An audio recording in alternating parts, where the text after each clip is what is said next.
It's time for another podcast by George. Straight talk, straight from the heartland, that'll have you saying, "By George, I think he's got it." Now, here's George. Hello, hi, how are you? And welcome to another podcast by George. Well, I pick up the morning paper on the internet, basically, digitally, like a lot of people do anymore, and hit me in the face is a story coming out of Missouri, and people that have followed my personal Facebook page know this is a big story with me, and I'm just going to read it because it's pretty brief, but it's the latest development. It's from the Associated Press. This was in the New York Times, so the nation continues to watch this case, the tragic case of Brandon Ellingson of Clive, Iowa. Down in Jefferson City, Missouri, a judge has reversed the revocation of the peace officer license of a Missouri highway patrolman who was driving a boat when a handcuffed Iowa man, that would be Brandon, fell out and drowned. Cole County Circuit Court Judge Daniel Green Monday sent proceedings against Trooper Anthony Piercy back to the Department of Public Safety for further action. Piercy was driving 20-year-old Brandon Ellingson of Clive, Iowa, for a breath test at the Lake of the Ozarks in 2014, the article says, when Brandon fell off the boat, and slipped out of an improperly secured life vest. Well, it wasn't the proper life vest, I think. Green Rule Director Drew Juden didn't provide findings of fact and conclusions of law when revoking Piercy's license. Piercy was sentenced to 10 days in county jail. For misdemeanor negligent operation of a vessel, he needs the license to return to patrol. So, I mean, that is one of these what in the hell articles that you come across in the morning with your coffee. And so I decided to go to the source, decided to get the man on the line. Brandon's father, Craig Ellingson, is on the podcast by George live line this morning. And Craig, you have to be more outraged than anyone probably at this news. And what I want to do with this, rather than ask you some questions that may be disconcerting, uncomfortable, something you don't want to start us off here and tell us in your own words how you describe what happened to people down there in Missouri, and then what the latest developments are. You just tell it the way you want to tell it. They charged Piercy with manslaughter about a year after the accident. They had a coroner's inquest to start with about 3 months after Brandon's death, and then that was all orchestrated. And they found Piercy it was just an accident, but it was all lies based on his testimony. But they had all the GPS information off of his boat. It's on two sources, the motor and the actual center console GPS. So anyway, we got all the true information on that. But anyway, we went through, won the civil case. We won the Sunshine lawsuit because they didn't give us information. And then they ended up, since it happened over in Versailles area where Coconuts was, it was hit where his hometown was, so they were going to have the criminal proceedings in his hometown. And so rather than go through with the trial, knowing that town, Piercy probably should have went through with the trial because it would have been a hung jury for sure. But he pleaded down to a misdemeanor, which was a boating violation.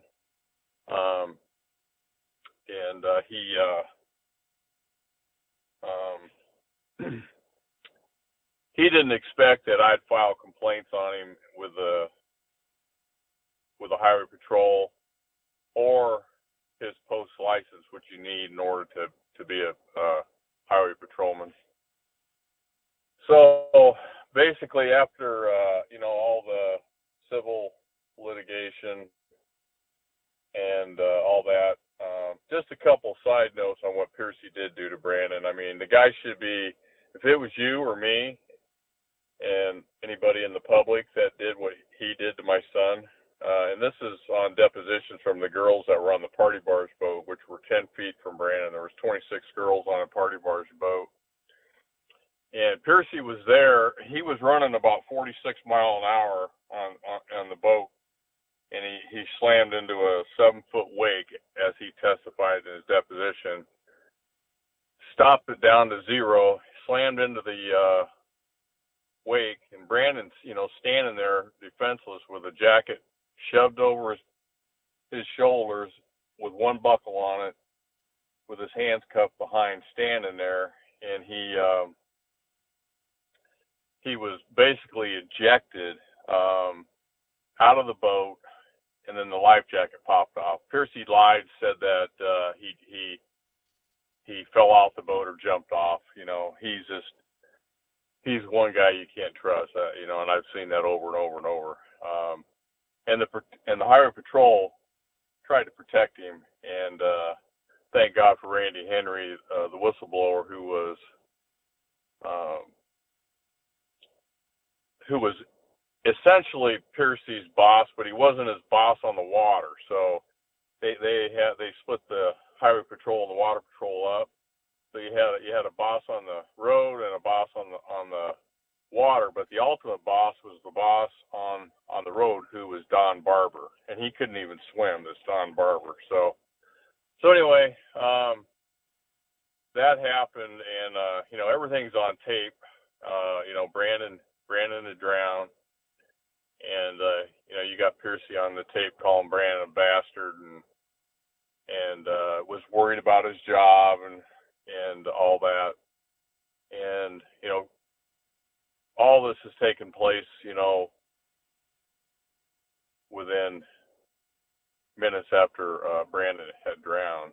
But then we went through the depositions, and there was a couple depositions I didn't want to go to, and one of them was the party barge girls, because I knew it was pretty dramatic and graphic, and I did watch them, and two of the girls said that they were appalled with Piercy. He stuck a pole out to Brandon and told him to grab it twice, and he never did, obviously, because his hands were cuffed. Boy, yeah. So, and Piercy never turned his lights on, didn't ask for any help. There was 26 girls right next to him. There were several lifeguards on the boat. There was a captain on that boat. And when Brandon here, he's going up and down in the water. He's treading water for 4 minutes, and he actually had his head propped up on the life jacket that had popped off, and he was sitting there. He was hurt because when he got ejected, he got slammed up into these Center Council Donzi boats that these Highway Patrol water guys use, and he had bruises on the left side of his head, and it makes sense because we did my attorneys, civil attorneys, Matt Bowles and Jerry Spaeth, they hired a Lake Michigan expert on water accidents and investigations, and they found that through the GPS and the way the boat was going and the speeds, that Brandon was indeed injected, and with the injuries on his face and all that, it matched up. And so Brandon was probably somewhat dazed or unconscious a little bit as he was struggling to stay up. And then Piercy is out there, antagonizing my son. They say people saw him bent over talking to him, and he could have jumped in and grabbed him and saved him. But everything that day Piercy did was, he says he was in a hurry, which he wasn't. He was the kind of guy that he would sit on bars when he was on the road, and he was sitting on the restaurant watching the boys at this Coconuts restaurant and wait for them to leave, and then he likes to, he said Brandon was cooperative, which he was, and always nice, but he said Brandon was slobbering drunk and all that, and I got video proving that he wasn't. So 5 minutes before he actually got picked up by Piercy. I don't think they know that, but I've got it. And then, after all this had gone down, we've been, I filed these complaints, and I don't think they thought that after the criminal hearing, he got his, 10 days in jail and community service and a little bit of supervised detention, or whatever you call it. So, but once that was done, then I filed the complaints with the Highway Patrol and the Department of Public Safety, and they didn't figure on me doing that. They figured once the criminal thing was over with, he'd get his job back. Well, he ended up getting fired, which in a sense has its own drama, because there are 6 troopers within the they have a supervisory board when you have a situation like this, that they come and they meet with the head of the Highway Patrol, who at that time was Karsten. She was head of the Highway Patrol at the time. Well, six of them voted 6-0 to give him his job back, give him his back pay, but she voted to fire him, which I think she knew, can't say for sure, but I think she knew that she couldn't fire him without a majority decision. So anyway, he was fired, and that's still ongoing. At the same time, I had filed the post complaint with the Department of Public Safety, and this is where this information comes in from yesterday. Last summer, we had a hearing. I went down there, met with the director, Juden, who was a 38-year vet. We had the hearing. Piercy was there. Did the hearing. Drew Juden heard all the information. He came back and said, without a doubt, Piercy violated enough of the codes to have his license revoked forever. Evidently, he wasn't specific enough, so the Troopers Association, who's been representing Piercy all along, Piercy's never spent one nickel out of his own pocket to defend himself. It's been the state and the Troopers Association representing this guy. They come back and said that they appealed the decision, saying that supposedly now Juden didn't give a specific code of what he violated. And so the judge yesterday, the headlines are kind of misleading, because it says he reversed the decision and he gets his license back, which he still doesn't have his license back, but he threw it back to the Department of Public Safety, where Juden was head of at that time. But get this, 2 weeks after he made that decision, the new governor, Parsons, fired Juden. And my reasoning behind that is that he fired him because Juden revoked Piercy's license. And you have to understand, Parsons' past history, he's a former police officer, chief officer, and the gal that he replaced Juden with was head of the Highway Patrol, and she's currently a head of the Highway Patrol. Well, now the judge at the hearing last week said, I don't have a problem with Juden's decision. He's got a wide discretion to do what he wants to do, but so he's throwing it back to Karstens, who now is the head of the Department of Public Safety, and she has to make a decision based on his hearing, or they can have a new hearing for Piercy. So that's where we're at today. So, my God. Well, I commend you on your ability to give that recount based on what's transpired. A couple of things I'll add for listeners that may not be that familiar with this story. Brandon Ellingson was an athletic high school hero here in the Heartland. I mean, this guy was a standout hockey player, captain of the football team, beloved by everybody here locally. And when I first saw this story, I thought, oh my God, I don't even need to read between the lines to see what happened here. The first thing I would say is anybody that's been around the Capitals, the Oak Leaves, those high school football players, when they're around authority figures and adults, and I know this because I am one and I get to play or be around, they're very respectful. And if you see the photo from the lake there, with Brandon handcuffed in that boat, I mean, he let that guy do that. He had to have. He was not combative. He was not difficult. There was no reason for him not to have been treated properly and restrained properly on that boat. And that guy cuffed him behind his back, put a life vest on him that wasn't proper and wasn't attached properly. And into the water he goes, and it isn't just how the way that he died. And I don't want to go into these details, but my God, what a circumstance, what a situation. So then they have some, what I figured was like home cooking court down there in Missouri that allowed this trooper not to be found guilty on the criminal side. But you, Craig, you did prevail, and you mentioned that in the civil suit, right? You won that. Yes. Okay, so there's a civil suit that's been won. This guy, and everybody knows that. And then I start seeing these stories where this guy's trying to get his job back, and that's kind of the part of the what in the hell part of this.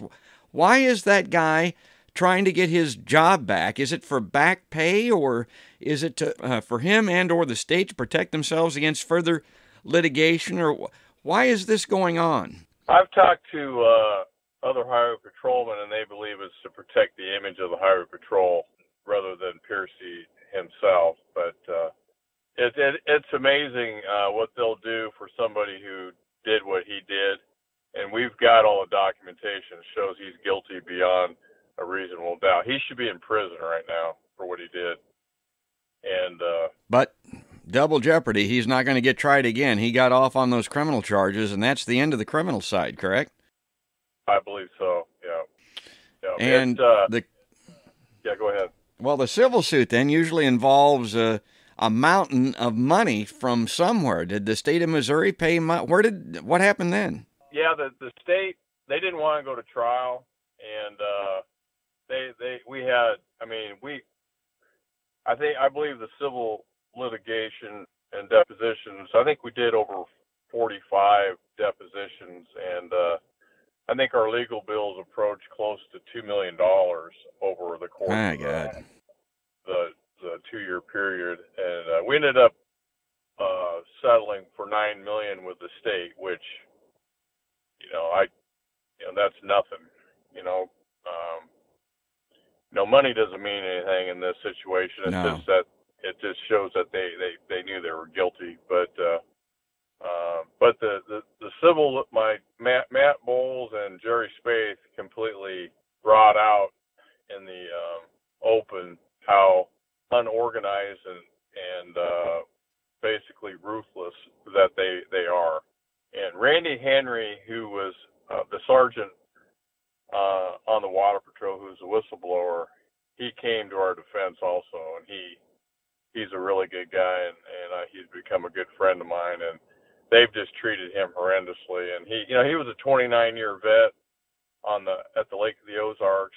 He was in the Coast Guard 5 years, and they just went after him like, they demoted him and sent him to Truman Lake, so he had to drive 90 miles back and forth for a whole year. Then they said if he didn't move there, he was gonna lose his job. So he had enough time in, so he just ended up retiring. But he has litigation going on against the state right now, and he's got an appeal going on because he just wants to have his day in court, and I don't think they don't want that.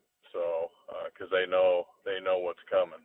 So that's kind of where it's at. Yeah, that's too bad, man. We can talk negatively about the state of Missouri till the cows come home, obviously. What a black mark. I don't know what to make of this. One thing that over and over when I look at this, unless Brandon was cooperating, unless he wanted this to happen, there's no way this guy could have put those cuffs on him, got him in the boat, got him to do anything. I mean, this was somebody that was complying, for God's sake. And look what happened. So are we going to continue to see further developments in this? Is this coverage going to go away? Is there going to be a department hearing, or is there going to be another court hearing on his job credentials? Or what's going to happen next, do you think? There's two different things that could happen. One is Karsten's, the new director of the Department of Public Safety of Missouri. She can review last year's hearing where Juden revoked his license and come up, just write what codes he did violate and sign off on it and throw it back to the judge, and he can approve it. Then at that point, they're saying, the Troopers Association is saying if she does that, since she fired him from the Highway Patrol that they're going to appeal that, or they can have a new hearing. And then at that new hearing, I really don't think Piercy wants to have a new hearing because he's just going to get. I mean, the truth's the truth, and it doesn't change. So, so those are the two options that could happen. So, since they don't want Karstens to do it, she could probably get an assistant to review it and make the findings of what that hearing produced. So there's basically two options here. So. And it should I'm going to be in contact. I'll find out so they keep me informed. If there's a hearing, that'll be public, so people can go to that. But yeah, we'll just have to see, Well, I know one guy that's not going to give up. That's you. Yeah, that's me. I've been going at it for almost 5 years now. He's been gone now 5 years. Be the 31st of this month, and it just seems like yesterday. So, but he was a great son. Oh, what a wonderful young man. And I cannot overstate that on this podcast. I want everybody to know I'm not exaggerating. This guy was a athletic hero. He was a good student. He was a good friend. These young guys that I play with, they all follow this. Nobody's forgotten him. And some of these folks, by the way, are on the podcast already.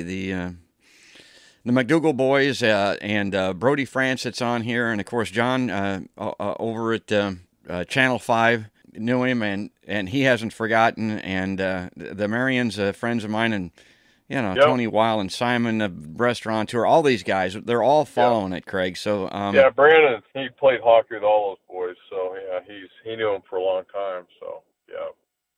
Oh, wonderful young man. You call it a tragedy, but sometimes when you think of tragedies, you think of accidents. And, of course, that's in dispute here.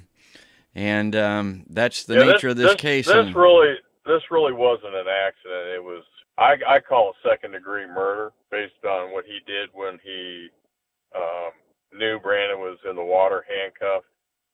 And he stuck a pole out to him and told him to grab it twice. And luckily, there was witnesses there to hear that. It just makes you sick, when you think about. I feel so sorry for Brandon because he had so many dreams and aspirations. I mean, I know he's in a good place now, but it was too soon, to leave. He could have done some good things here, on Earth. Undoubtedly. Oh yeah. Yeah. Well, good on you, Craig. Soldier on, pal. All the best to you. Thoughts and prayers always. This will never be forgotten. And, again, I'm thinking about the hockey community that I move around in. I'm getting to be an old man, but I know in my lifetime they're not going to forget about it because if I have a little bit of a role, a little bit to say about it, I'll continue to do it on this podcast and elsewhere. So I wish you the best, man. Yeah. Yeah. Last night, just one last thing. We do a scholarship for Brandon every year. Yeah. It's based on his character and his attributes, and the coaches pick a kid each year who most attributes that quality that Brandon brought to the team. They were 4A state champs his senior year, and Brandon was first team All-State, and he was a 4-point. Went to Arizona State. But people forget about that. I mean, we're not talking about a dumb jock here. This kid was a scholar. I mean, had to be. Yeah, yeah. He got a scholarship to Arizona State academically, and then the scholarship is a $3,030.30 scholarship, which resembles that's his number, and on the football team. So.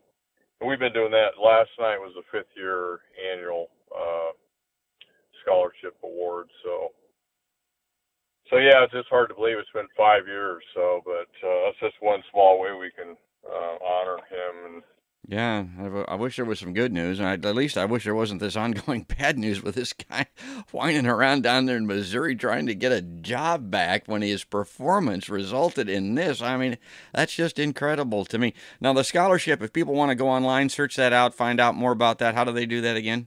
It's West Des Moines Community Schools Scholarship Fund.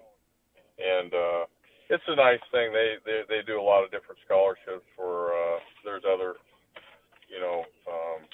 people that give out scholarships in honor of other people who have, lost their lives or and went to Valley. So it's a nice thing, and it helps future college students with their expenses towards school.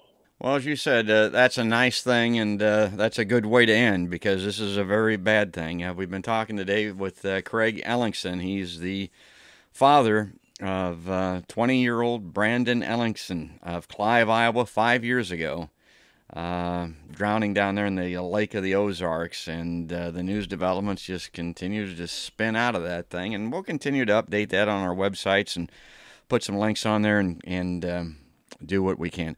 Again, all the best, Craig. Thanks for coming on. Yeah, thanks, George. I appreciate it. Thank you. Good luck, pal. And for right now, that's another podcast by George.